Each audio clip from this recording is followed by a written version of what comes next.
Hello, sociology students. I hope you're well. I hope you're safe wherever you are and that your health is good as well.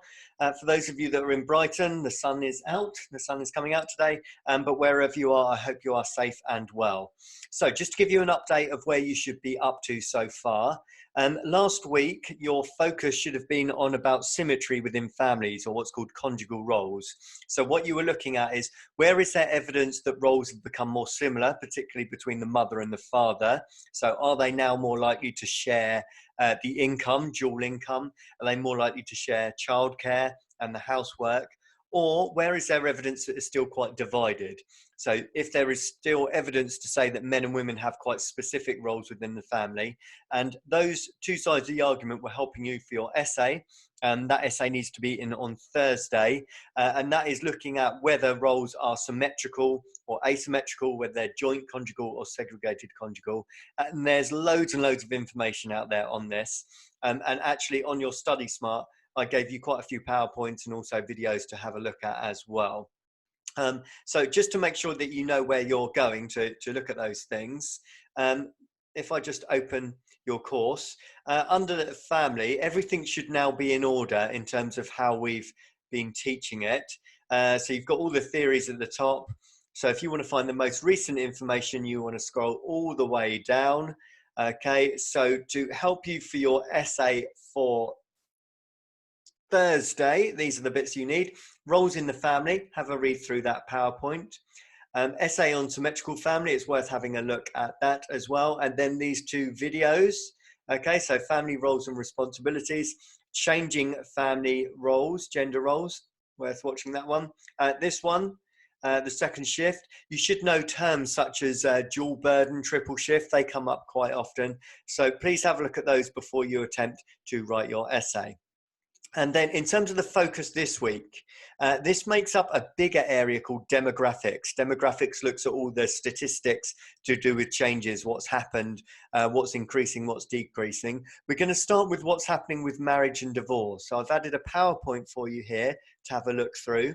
And then also you need to have a look through this YouTube video as well. So the main things that you need to try and understand are actually that marriage has gone down in general, not in every country, but in many of the Western societies, places like the UK, America, there are less people getting married year on year. So what you need to try and understand is, why is that the case? Why are many people choosing not to get married anymore, even if they are in a couple? So many people are still cohabiting or forming a relationship, but they're not actually getting married. So you need to try and understand and think about why that happens. And the other side of the coin is, those that do get married, the divorce rate is increasing. So since the late 60s, since about 1970 onwards, in the UK, the divorce rate has steadily gone up. You need to try and identify or understand reasons as to why that's occurred. The divorce rate in the last few years has actually dropped a little bit, okay? But the general pattern or trend in the last 50 years is it's gone up. And in some cases, at some points in time, it's really dramatically gone up in one go. So you need to try and understand why that's the case. So that should be your focus for this week, compiling notes on why the marriage rate has gone down, but the divorce rate has gone up. And then something else that I just want to show you, let me just share my screen with you again, is a little place for hand in. Rather than having to send me emails all the time, which I know can be a little bit tricky, if you go back to the start of the course, I've added this little box here. It's a little green box with white writing. It says hand in.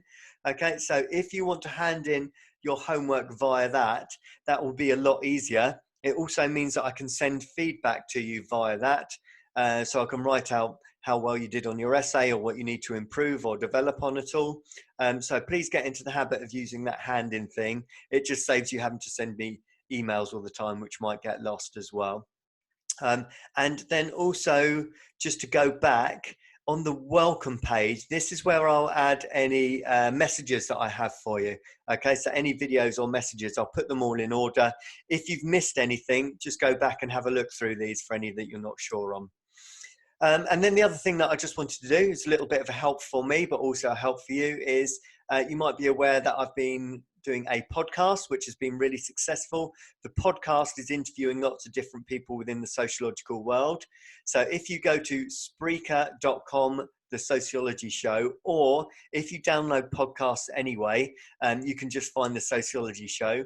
You can either get it through Apple or Spotify, Google, Pocket Cast, wherever you get your podcasts, you'll be able to find the Sociology Show. And there's quite a few that I've done so far. The most recent ones are really popular. So this one with Dr. Sam Friedman from the London School of Economics, that's all about social class. This lady, Professor Alison Phipps, she's from the University of Sussex, and I did an interview with her all about feminism, so that's really interesting as well. But I think the more you listen to these, the more it'll help you with your knowledge and understanding of quite a few of the sociological terms that we've been talking about. So other than that, if you would like to get in touch, then do email me. As I said, if you can get to the habit of handing your work in through that hand-in section instead, that would be really useful, because I can give you feedback via that as well. Other than that, I hope you're well. Take care, and not long till the summer holidays now. Best wishes. Bye now.